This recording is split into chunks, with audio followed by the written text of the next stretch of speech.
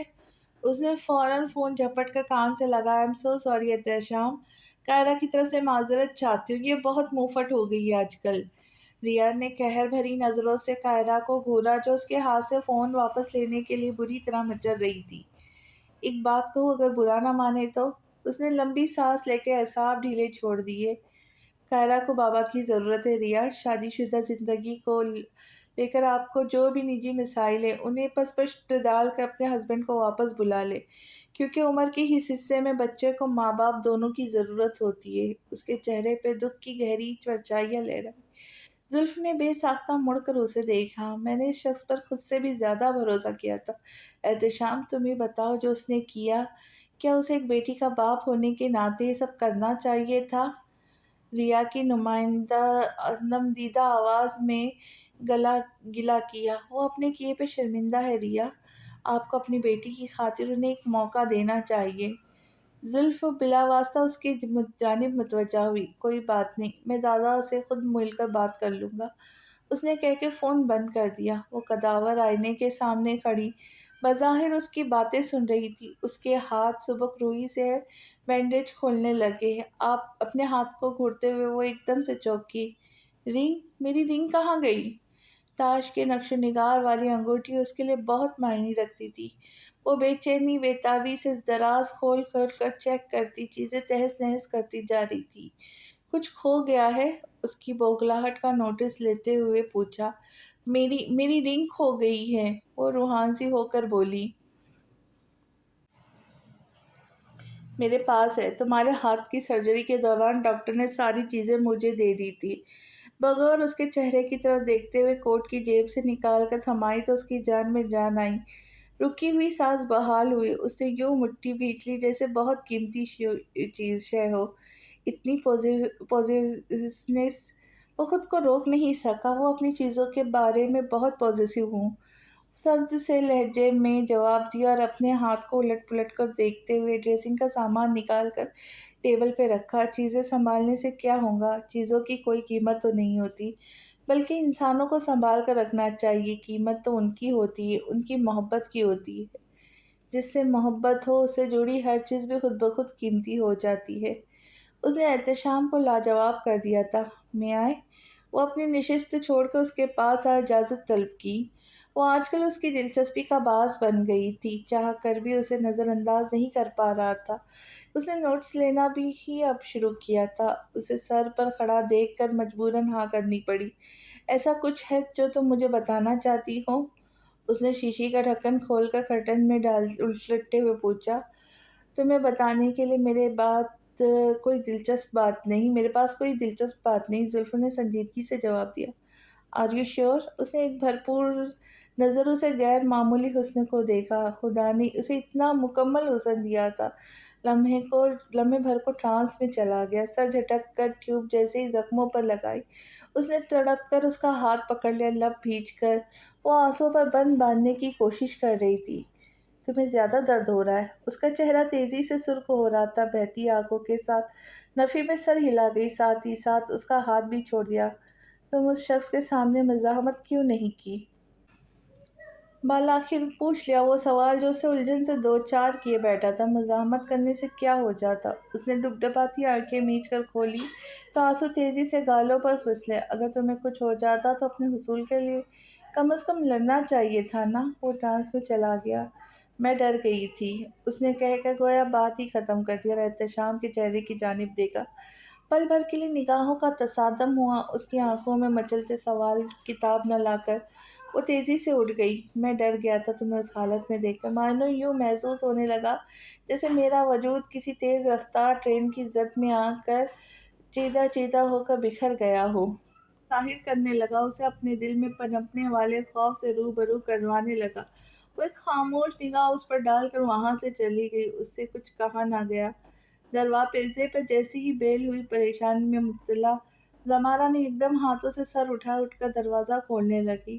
وہ آج پھر لیٹ آیا تھا، آج پھر وہ ضبط کر گئی، خاموشی سے کھانا ٹیبل پر سرو کرنے کی لگی تھی کہ اوزان نے اس کا ہاتھ پکڑ لیا۔ بیٹھو، میں یہ سننے میں بالکل بھی انٹرسٹ نہیں ہوں کہ تم اپنی راتیں کس کی باہوں میں رنگین کر کے آ رہے ہو۔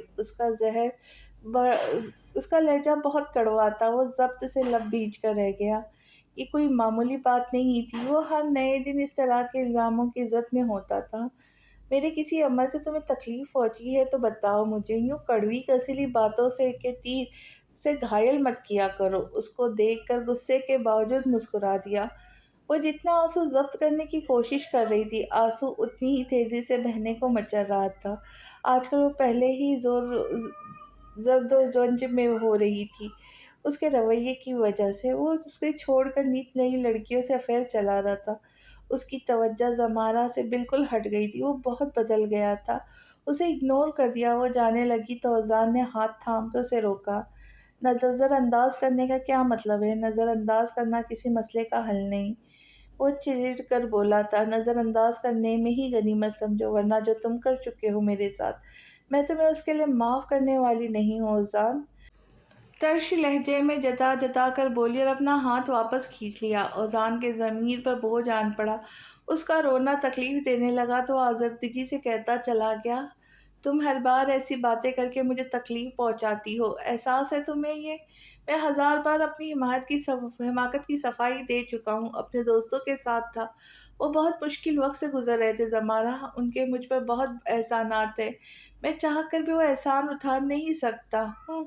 جانتی ہوں، میں اچھے سے جانتی ہوں، تمہیں غموں کی سوغات دے کر واقعی بہت بڑا احسان کیا ہے انہوں نے تم پر۔ وہ تلخی سے گہرا طنز کر گئی۔ زمارہ، تم کچھ مت کہو، تم نہیں جانتی، کچھ بھی نہیں جانتی تم۔ وہ اس کے الزام پر تعصب سے بولا، میں صرف اتنا جانتی ہوں کہ میرے بچے کے قاتل تم اور تمہارے دوست ہیں، اگر تم مجھے اس حال پر چھوڑ کر نہ جاتے تو۔ وہ سسکی تھی۔ اوزان کا ضبط آخری حدوں کو چھونے لگا۔ زمارہ، میرا دوست مر چکا تھا، میں اس کے آخری دیدار کے لیے بھی نہ جاتا؟ اس نے بہت دکھ سے نم آواز میں گلہ کیا تھا۔ مت جاتے، کیوں گئے تھے؟ میں نے تمہیں 2 آپشن دیے تھے اوزان کی، یا تو تم مجھے چن لو یا اپنے دوستوں کو۔ وہ ایک دم پھٹ پڑی تھی۔ میں نے تمہیں چنا تھا نا، اسی لیے تو آج اس حال میں ہوں۔ وہ استہزائیہ ہنسا۔ زمارہ کی آنکھیں پھٹی کی پھٹی رہ گئی۔ اس نے لڑکھڑا کر ٹیبل کا کونا تھام لیا۔ تم پچھتا رہے ہو؟ اس کی دھواں دھواں ہوتی آنکھوں آنسوں سے بھر گئی کہ اوزان عکس تک دھندلا گیا۔ وہ دکھ سے اسے دیکھ رہا تھا اور اس کے الزاموں سے تنگ آ گیا تھا۔ وہ حادثاتی مس کیریج کا ذمہ دار اسے ٹھہراتی تھی۔ وہ اس کی تکلیف سے واقف تھا کیونکہ یہ اس کا دوسرا مس کیریج ہوا تھا، بہت تکلیف سے گزری تھی۔ اس کے الزام پر سر جھکا لیتا تھا کیونکہ اس سے محبت کرتا تھا۔ بھلا کوئی باپ اپنی اولاد سے محبت نہ کرتا؟ ایسا ہو سکتا تھا؟ اسے تو زمارہ سے عشق تھا۔ اس کے دوست ہمیشہ اس بات سے جھگڑتے تھے کیونکہ ان کے برعکس وہ زمارہ کو زیادہ وقت دیتا تھا اور اسے آج تک ان محبت کا صلہ نہیں ملا تھا۔ بس الزامات ہی الزامات اس کے حصے میں آئے تھے۔ کبھی کبھی ہم یہ سوچتے ہیں کہ ہمارا وہ دوست جو خاموش خاموش رہتا ہے، دوستوں میں جس کی شمولیت سب سے کم ہوتی ہے، جو ہمارے ہنسنے سے ہنس دیتا ہے، اس کا مذاق بھی اڑائے تو ہنس کر بات ٹال دیتا ہے، پلٹ کر جواب نہیں دیتا۔ ایسا نہیں ہے کہ اسے فرق نہیں پڑتا، بلکہ وہ ہر ایک باریک بینی کا جائزہ دوسروں سے زیادہ لیتا ہے، اس لیے سب سے زیادہ فرق بھی اسے ہی پڑتا تھا۔ امان اور تہران دونوں کے جانے کے بعد وہ ٹوٹ گیا تھا۔ دل نشیں اور شجاعت سے اس کا رابطہ مکمل طور پہ بند ہو گیا تھا۔ وہ کچھ اور غموں کے اندھیروں میں ڈوب گیا۔ اس نے شراب پینا کب شروع کی، کب اسے لت لگ گئی، پتہ ہی نہیں چلا۔ دوست کا غم، اولاد کے بچھڑنے کا غم، محبت کا غم، ان غموں نے مل کر اسے تباہ برباد کر دیا تھا۔ زمارہ بہت کٹھورپن کا مظاہرہ کرتی تھی اس کے لیے۔ اس نے اپنے دوستوں سے دوریاں قائم کی تھی کیونکہ زمارہ کو دوستوں کی صحبت پر شبہ تھا۔ اس نے دوستوں سے ملنے پر مکمل پابندی لگا دی۔ وہ کبھی کبھی چھپ چھپا کر ملنے چلا جاتا تھا۔ وہ دن اس کی زندگی سے خشکن دن تھا۔ اب اسے محسوس ہوتا تھا محبت تو اس سے ہمیشہ ہی روٹی روٹی رہتی تھی۔ اس نے دوستوں کو بھی کھو دیا تھا۔ کاش وہ کچھ وقت ان کے ساتھ گزارتا، بیٹھتے پیتے وقت کی کچھ یادیں اپنے دل میں سمیٹ لیتا تو اسے ملال نہ ہوتا۔ آج اس نے ہاف ڈے لیا تھا۔ احتشام، سب ٹھیک تو ہے؟ گویا اس نے سفینہ بیگم کو ورتا حیرت میں مبتلا کر ڈالا۔ جی مام، آپ کس لیے پوچھ رہی ہے؟ تم آج وقت سے پہلے آ گئے ہو۔ وہ مسکرایا۔ کیوں نہیں آ سکتا کیا؟ کیوں نہیں میری جان؟ انہوں نے اپنا ہاتھ اس کے گال پر رکھا۔ زلف کہاں ہے؟ اس نے بریک فاسٹ کیا؟ اس نے توقف سے پوچھا۔ اس نے محسوس کیا تھا کہ سفینہ خانم کی خوبصورت پیشانی پر شکن نمودار ہوئی۔ بھئی نخرے والی ہے تم محترمہ جی، چاہتا ہے تو مخاطب کرتی ہے، آتی ہے، جاتی ہے، مگر ہمیں بتانا گوارا نہیں کرتی۔ تم ہی کہو، کیا ہمارا اتنا بھی حق نہیں کہ کچھ پوچھ لے؟ مگر اس لڑکی کے تو مجاز ہی نہیں ملتے۔ سفینہ خانم نے نحوست سے ابرو اٹھا کر کہا تو اس نے لمبا سانس کھینچ کر اعصاب ڈھیلے چھوڑ دیے۔ فرات کا ایکسیڈنٹ ہو گیا تھا کل رات۔ اس لڑکے نے بھی ناک میں دم کیا ہوا ہے اپنے باپ کے، تم ذرا چیک کر لینا۔ انہوں نے میگزین الٹتے ہوئے بے نیازی سے اطلاع دی، جبکہ وہ سن کر پریشان ہو گیا۔ تیزی سے اس کے کمرے کا رخ کیا۔ فرات، فرات اٹھو، مجھے تم سے بات کرنی ہے۔ کمرے کا لیمپ آن کر کے اس کا کندھا جھنجھوڑا۔ کیا ہے یار؟ اس کے اعصاب نیند سے بوجھل تھے۔ فرات، وہ تیزی سے چیخا تو فرات گھبرا کر بستر سے اچھلا۔ کیا مجھے اب اس پیلس کے ہر فرد کو حساب دینا ہوگا؟ آنکھوں میں نیند کی خماری لیے ناراضگی کا برملا اظہار کیا۔ تمہیں کم از کم میرے سامنے جواب دہ ہونا پڑے گا فرات مرزا، استحقاق سے جتایا۔ ٹھیک ہے یار، اپنے سوالوں کی لسٹ بتا کر مجھے میل کر دو، میں سب کے تفصیلی جواب ریکارڈ کروا دوں گا۔ اب خدا کے لیے مجھے سونے دو۔ وہ بری طرح جھنجھلا کر کہتا سونے کے لیے لیٹا کہ کورائی نے اس کا کندھا تھام لیا۔ اب کیا ہے؟ اب کیا ہے؟ تڑک کر سوال کیا۔ تمہیں زیادہ گہری چوٹ تو نہیں آئی؟ وہ اتنا پیار اور تفکر سے پوچھ رہا تھا کہ فرات نہ چاہتے ہوئے بھی نرم ٹھیک پڑ گیا۔ میں ٹھیک ہوں بھائی، لیکن ابھی مجھے نیند آ رہی ہے۔ ٹھیک ہے، سو جاؤ۔ اس کا کندھا چھوڑ کر لیمپ آف کر کے کمرے سے نکل گیا۔ وہ کوئی کتاب پڑھنے میں مشغول تھی۔ کمرے میں ایک عجیب سی خاموشی تھی، جیسے موبائل پر در پہ بجنے والی پیغامی ٹون نے کاٹا۔ زلف نے بنا دیکھے فون آف کر دیا، پھر مصروف ہو گئی۔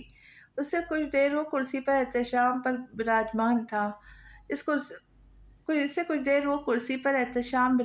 تھا۔ ایک گہری نظر زلف پر ڈالی، لیپ ٹاپ کی اسکرین فولڈ کر کے اسے صوفے تک چلایا جہاں پاؤں اوپر کی یہ کتاب پڑھنے میں مہو تھی۔ آج کل وہ مکمل طور پر افسوس ساز کے فصل میں جکڑا ہوا تھا۔ پہلی بار ہوا تھا۔ زلف نے استفہامیہ نگاہوں سے اسے دیکھا۔ کئی لمحے آئے اور گزر گئے۔ جب وہ کچھ نہ بولا تو زلف کتاب بند کر کے ہمہ گوش ہوئی۔ ان 4 سالوں میں یہ ادا بالکل نہیں تھی۔ اس نے احتشام مجاہد کے لیے کوئی کام چھوڑ کر بھرپور توجہ دی ہو۔ کیا پڑھ رہی ہو؟ ناول؟ اس نے کتاب کو بند کر کے باہوں میں جکڑ رکھا تھا۔ میں آٹو بایوگرافی پڑھتا ہوں، مجھے ناول پسند نہیں۔ جو بھی ہے، اصل مقصد پڑھائی ہے جو کہ ضروری سمجھتی ہے۔ یہ ہماری ادھوری خواہشات کو پورا کر دیتا ہے۔ ایسا محسوس ہوتا ہے نا پڑھتے وقت، جب ہم اکثر بے خودی کے عالم میں کسی اور کے جذبات اور احساسات کی بے بسی اور شدت کو محسوس کرتے، کسی اور کی روح میں اتر جاتے، اس کی زندگی کو جیتے ہیں نا۔ دلچسپ بات۔ اس کی بات کی گہرائی میں ڈوبتے ہوئے سوال کیا۔ انسان پڑھنے میں بھی دلچسپی رکھتی ہو؟ براہ راست اس کی بلوری آنکھوں میں دیکھتے اس کی دلچسپی اور تجسس سے بڑھنے لگا۔ شاید نہیں، مگر تمہیں بہت قریب سے جان چکی ہوں۔ یہ کچھ حد تک سچ بھی تھا۔ وہ اس شخص کو بہت گہرائی سے مطالعہ کر چکی تھی۔ بتانا پسند کریں گی؟ اس کی گہری آنکھوں میں تحریر در آئی۔ تم جذبات سے عاری انسان ہو، بلکہ میں یوں کہوں گی کہ تم ورق بالق انسان ہو، جسے صرف اپنے کام سے محبت ہے، اپنے آپ سے نہیں۔ اور تم یہ سب لوگوں کو غلط ثابت کرنے کے لیے کر رہے ہو۔ دیکھو احتشام، میں زیادہ تو نہیں جانتی، لیکن اتنا کہوں گی کہ لوگوں کی پسند کے معیار بدلتے رہتے ہیں۔ آج میں، کل تم پر، پرسوں کوئی اور، اس کے بعد کوئی اور، یہ سلسلہ یوں ہی چلتا رہتا ہے۔ ہاں، یہ تو سچ تھا۔ اسے اپنے آپ کو ثابت کرنے میں کتنے سال لگا دیے تھے۔ اب تو وہ اپنا آپ بھلا بیٹھا تھا۔ اس نے بات جاری رکھتے ہوئے کہا، خود سے ملے ہو کبھی؟ اپنے اندر کے انسان سے، اپنے ہمزاد سے پوچھو کہ وہ کیا چاہتا ہے۔ زلف کے چہرے پہ کچھ کھونے کا احساس رقم تھا، بے چینی تھی، اضطراب تھا۔ وہ اس کے دل کی زبان بولتی اسے اپنی اپنی سی لگی تھی۔ میثم علی آغا نے ایک بار مجھ سے پوچھا تھا، میں تمہارے ساتھ خوش کیوں نہیں ہوں؟ تو پتہ ہے میں نے انہیں کیا جواب دیا؟ میں نے کہا میں ایک ایسے شخص کے ساتھ خوش نہیں رہ سکتی جس کی زندگی جس کی عادتیں میری عادتوں سے میل نہ کھاتی ہو۔ اسے اگر میرا ہونا ہے تو میرے اندر اتر کر میرے احساسات کو سمجھنا ہوگا، میری عادتیں اپنانی ہوں گی۔ کتابیں، موسیقی، آرٹ، مصوری، ہر وہ چیز جو زلف نوروز کو اچھی لگتی ہے۔ اس کے ہلتے لبوں کو بغور دیکھ رہا تھا، ایک ایک لفظ احساس کے مانند اس کے دل میں جگہ بنا رہے تھے۔ ہر عمل کا رد عمل ہوتا ہے احتشام، تم نے مجھے عزت دی، میں نے تم پر بھروسہ کیا۔ میرے خیال سے اتنا کافی ہے، کیونکہ نہ تم مجھ سے محبت کرتے ہو نہ میں تم سے۔ وہ اس کی آنکھوں میں دیکھتی ہوئی حقیقت سے پردہ اٹھا رہی تھی۔ یہ ان کے درمیان ہونے والی پہلی گفتگو تھی جو چند لمحوں سے زیادہ طویل تھی۔ کتنا اچھا ہوتا تم مجھے پہلے مل جاتی، وہ جذبے سے بولا۔ کیوں؟ اب کیا مسئلہ ہے؟ یہی تو مسئلہ ہے کہ تم میں کوئی مسئلہ نہیں۔ دیکھو میں پرفیکٹ انسان نہیں ہوں، خامیوں سے بھرا ہوا ہوں۔ CSS میں ٹاپ کرنے والا انتہائی قابل انسان اس سے یہ کہہ رہا تھا جو ایک اپنے آپ ایک جواب سے مقابل کو چاروں خانے چت کر دیتا تھا۔ زلف نوروز کے لیے حیرت کا مقام تھا۔ میں بہت جذباتی اور پوزیسیو انسان ہوں، خاص طور پر اپنی ماں، بہن اور ماں کے لیے، لیکن ٹرسٹ میں میری زندگی میں آنے والی تم پہلی اور آخری لڑکی ہو۔ اور اسے عزت اور مان کے بعد اب بھروسہ سونپ رہا تھا۔ قدم قدم پر اس کے دل میں رشتے کی نیو مضبوط تر ہوتی جا رہی تھی۔ سراسیمگی سمٹے، بلورے آنکھیں تحیر سے مسکرائی۔ کتنا سادہ لوح تھا وہ۔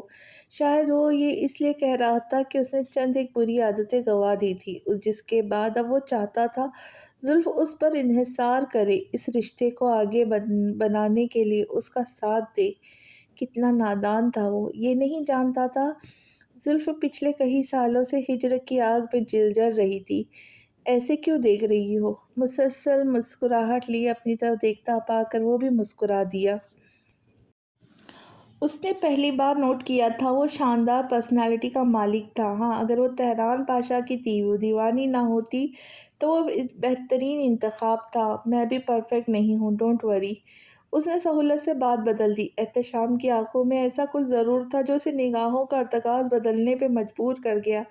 اس منظر میں اتنی کشش تھی کہ اس کی نظریں ہٹنے کو تیار نہیں تھی۔ تو تم مجھے محبت کرنا سکھا سکتی ہو؟ میں بھی کسی کے دل میں اترنا چاہتا ہوں۔ اپنے مطالبے پر خود حیران رہ گیا۔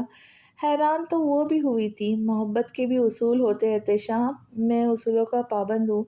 اگر تم چاہتے ہو لوگ تمہارے ساتھ اپنے برتاؤ کو، رویے کو تبدیل کر دیں تو اس کے لیے پہلے تمہیں اس رویے کو تبدیل کرنا ہوگا جو تم اپنے ساتھ روا رکھے ہو۔ جب تم اپنے آپ سے پورے خلوص، پوری طرح سے محبت کرنا نہیں سیکھتے، بہت مشکل ہے کہ تمہیں محبت نصیب ہو، اور جب یہ مرتبہ حاصل ہو جائے تو پھر ہر اس کانٹے کے لیے بھی شکر گزار ہو جو تمہارے راستے میں پھینکا جائے، کیونکہ یہ اس بات کی علامت ہے کہ تم پر عنقریب پھول بھی نچھاور ہوں گے۔ محبت کا 19واں اصول یہ کہتا ہے۔ اس نے بہت توجہ سے سنا تھا، گویا وہ عمل کرنے کا ارادہ رکھتا تھا۔ زلف نے ایک دو لمحے اس کے چہرے پر پھیلی اطمینان بھری مسکراہٹ کو دیکھا، پھر کتاب کھول لی۔ اپنی تعلیم مکمل کرنے کے بعد سے اس کی زندگی کا صرف کام کے گرد گھوم رہی تھی۔ وہ اپنا ہر کام شدت سے کرتا تھا، نفس کے گھوڑے کو کبھی بے لگام نہیں ہونے دیا تھا۔ اسے کسی ایسے ہمدم کی تلاش ہو جو اس کے مزاج کو سمجھے، بس ایک وہیں اس کی روحانی اور مستقل طلب بننے کی متمنی تھی۔ فرات اسے ڈارک ہارس کہتا تھا، شاید وہ صحیح کہتا تھا۔ ڈارک ہارس یعنی ایسا انسان جو غیر ماورایی صلاحیتوں کا مالک ہو، مگر دنیا کے سامنے بہت کم ان صلاحیتوں کا مظاہرہ کرتا ہو۔ لوگوں نے کورائے کو دیکھا تھا، وہ کتنا قابل تھا، کتنا شاندار پرسنالٹی کا مالک تھا، کم عمری میں ہی بلینئر تھا، مگر احتشام کو کوئی نہیں جانتا تھا، حتیٰ کہ وہ خود بھی نہیں جاننا چاہتا تھا، کیونکہ احتشام میں بہت خامیاں تھیں۔ کورائے کو اس نے بہت مضبوط اور طاقتور بنا لیا تھا۔ احتشام کو کوئی نہیں جانتا تھا، اس کا ماضی کیا تھا، کن سخت حالاتوں سے گزر کر اب ہار چکا تھا۔ اس کا دل ٹوٹا تھا، جن رشتوں کے تسلسل کو قائم رکھنا چاہتا تھا وہ بکھر گئے تھے۔ ان رشتوں کا تقدس پامال ہو چکا تھا، کوئی واقف نہیں تھا ان خوابوں سے جو اچانک بکھر کر کرچی کرچی ہو چکے تھے۔ حالات نے اسے اتنا نقصان پہنچایا تھا کہ وہ زخمی ہو چکا تھا، اس کے باوجود یہ دکھاوا کیے جا رہا تھا کہ وہ ٹھیک ہے، وہ سب کچھ بھلا کر زندگی میں آگے بڑھ چکا ہے۔ دراصل زندگی اس پر بوجھ بن چکی تھی۔ ڈپریشن، صدمہ، ٹراما، کن کن اذیتوں سے گزر رہا تھا ہر دن، کوئی نہیں جانتا تھا، کوئی بھی نہیں۔ احتشام مجاہد کو اس نے اپنی ذات کے تہہ خانوں میں چھپا رکھا تھا۔ جب کبھی وہ تہہ خانوں سے گزرتا اس کی ذات کے پرخچے اڑ جاتے اور کئی دنوں خود کو سنبھالتے سنبھالتے گزر جاتے۔ صبح وہ بغیر ناشتہ کیے ہی آفس چلا گیا۔ زمارہ کو قلق ہوا تھا۔ رات اس نے ترش مزاجی کا مظاہرہ کیا تھا۔ اصل کی بہت پکی تھی، اصولوں پر کمپرومائز کرنا اس نے سیکھا ہی نہیں تھا۔ اوزان کا رویہ دن بدن بدترین ہوتا جا رہا تھا، حالانکہ وہ دوبارہ تکمیل کے مراحل سے گزر چکی تھی۔ 2 بار ناکام ٹھہری۔ پہلی بار اللہ نے اسے بیٹی جیسی نعمت سے نوازا تھا، کتنی محبت سے اس کا نام پری رکھا تھا۔ وہ پری چند ہی ماہ بعد آسمانوں میں پرواز کر گئی۔ اس نے اوزان کو کتنا سمجھایا تھا، ڈاکٹر نے سختی سے ہدایت دی تھی، انہیں بیبی پلان کرنے سے پہلے علاج کے مراحل سے گزرنا ہوگا ورنہ بچہ اب نارمل پیدا ہو سکتا ہے۔ چونکہ ان کی کزن میرج تھی، کزن میرج میں 50% میں اس قسم کی بیماریاں یقینی طور پر ہوتی ہیں، مگر اوزان کی لاپرواہی کا نتیجے میں اس کی گود سنی ہو گئی تھی۔ دوسری بار واش روم میں اس کا پیر پھسلنے کے باعث پریگنینسی ناکام ہو گئی۔ اس دن اس نے اوزان کو کتنا منع کیا تھا اسے اکیلا نہ چھوڑے، مگر وہ پھر اسے بہلا پھسلا کر چلا گیا تھا۔ وہ دوبارہ اس تکلیف سے گزری تھی، 2 بار ہی صحیح، سخت ناکامی سے دیکھنا پڑا تھا۔ وہ اندر سے مکمل طور پر خالی ہو چکی تھی۔ اس پر اوزان کا رویہ اسے بہت دکھ دیتا تھا۔ وہ پل پل مر رہی تھی، شدید اذیت سے دوچار تھی۔ مگر اس دشمن جاں کو اس سے کیا؟ وہ روز بروز شراب نوشی، نسوانی صحبت جیسی برائیوں کے نزدیک تر ہوتا جا رہا تھا۔ ہر مہینے نئی جاب کی تلاش میں رہتا۔ اس کی زندگی کا توازن بگڑ چکا تھا۔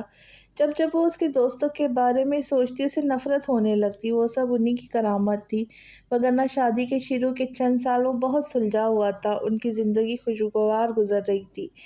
ٹھنڈی ہوا کا جھونکا اس کے وجود سے ٹکرایا تو وہ ہال میں لوٹی، بے دلی سے بریک فاسٹ کیا اور ہاسپٹل کے لیے نکل گئی۔ ایلیف ایم ایس ہاسپٹل میں اس کی ڈیوٹی کا وقت رات 10 بجے سے صبح 10 بجے تک ہوتا تھا۔ دن میں وہ اپنے کلینک پر ہوتی تھی۔ پورا دن یوں ہی اداس گزر گیا۔ یہ جاب اس کے لیے ایک نعمت تھی، ورنہ وہ سوچ سوچ کر پاگل ہو جاتی۔ یہاں آ کر وہ خود کو مصروف کر لیتی تھی، یوں زیادہ وقت گزر جاتا تھا۔ رات کو معمول کے مطابق وہ واپس لوٹی تو غیر معمولی طور پر اوزان جلدی آ گیا تھا۔ پورا گھر تاریکی میں ڈوبا ہوا تھا۔ سوئچ بورڈ پر ہاتھ مارا تو پورا ہال روشنیوں میں نہا گیا۔ وہ آڑا ترچھا صوفے پر لیٹا تھا۔ جب سے اس نے کمرہ الگ کیا تھا، اپنے کمرے کی بجائے ہال میں صوفے پر سوتا تھا۔ اس نے سر جھٹک کر کھانا گرم کیا اور بے دلی سے چند لقمے زہر مار کر کے اٹھی۔ اس کا رخ کمرے کی جانب تھا، پھر رک کر پلٹی۔ ٹھنڈ بڑھ گئی تھی، کمفرٹر اٹھا کے اسے اڑانے لگی۔ اس کا چہرہ غیر معمولی سرخ پڑا ہوا تھا۔ اس نے تشویش سے اوزان کی پیشانی کو چھو کر دیکھا، وہ تیز بخار تھا۔ وہ گھبرا گئی۔ اوزان، آنکھیں کھولو! وہ الہانہ پن سے اس کا گال تھپ تھپایا۔ ساری ناراضگیاں، شکوے، شکایتیں اڑنچو ہو گئی۔ اوزان نے کوئی رد عمل نہیں دیا۔ اس نے تھرمامیٹر سے چیک کیا تو بخار 200 ڈگری تک پہنچ گیا تھا۔ وہ اسے اپنے قریب دیکھ کر عجیب بے تکی باتیں کر رہا تھا۔ تیز بخار نے اس کا دماغ پر اثر کیا تھا۔ وہ بہکی بہکی باتیں کر رہا تھا۔ ویسے 200 ڈگری تو ہوتا نہیں ہے، پر رائٹر کی خواہش ہے کہ اسے 200 ڈگری بخار ہو۔ وہ بہکی بہکی باتیں کر رہا تھا، بے ہوشی میں مسلسل بڑبڑا رہا تھا۔ وہ ٹھنڈے پانی کی پٹیاں رکھتی رہی تھی۔ کئی گھنٹوں بعد اس کی پلکوں میں لغزش محسوس ہوئی۔ اس نے آنکھیں کھول دی۔ زمارہ نے اسے دوا کھلا کر سلا دیا تھا۔ رات کے کسی پہر بخار کا زور ٹوٹا تو زمارہ کی جان میں جان آئی۔ اس کے بدن کی تپش آہستہ آہستہ کم ہو رہی تھی۔ اب وہ آرام سے سو رہا تھا۔ کھلی کھڑکی سے سرد ہوائیں اس کے تپتے جسم کو سرد کرنے کی ناکام کوشش کر رہی تھی۔ سختی سے آنکھیں میچے وہ کسی اندرونی درد کو دبانے کی کوشش کر رہا تھا۔ زمارہ نے اس کا ہاتھ اپنی گرفت میں لے کر رخساروں سے لگایا۔ یہ شخص اس کی کل کائنات تھا۔ اسے گرم ہوا بھی چھو جاتی وہ کیسے برداشت کر سکتی تھی؟ اسے پوری دنیا میں دونوں ایک دوسرے کا واحد سہارا تھے۔ اس سے وابستگیاں بہت گہری تھی، تبھی تو اس کی دی گئی چوٹ کا دکھ بھی زیادہ ہوتا تھا۔ وہ محبت بھرے انداز میں اس کے نرم بالوں میں انگلیاں چلانے لگی اور تھک کر وہیں اس کے قریب صوفے پہ نیم دراز ہو گئی۔ اس کے آگے کیا ہوا؟ کیا واپس سے زلف اور تہران واپس مل جائے گے، یا زلف احتشام کو قبول کر لیں گی؟ یہ جاننے کے لیے ملتے ہیں اگلی قسط میں۔ تو تب تک خوش رہے، خوشیاں بانٹے۔ جانے سے پہلے چینل کو سبسکرائب کریں، ویڈیو پسند آئے تو لائک کریں، دوستوں اور رشتہ داروں کے ساتھ شیئر کرنا نہ بھولیں، اور اچھی اچھی کہانیاں قسطوں کے ساتھ ملتے ہیں اگلی اسٹوری ویڈیو میں۔ تب تک کے لیے اللہ حافظ۔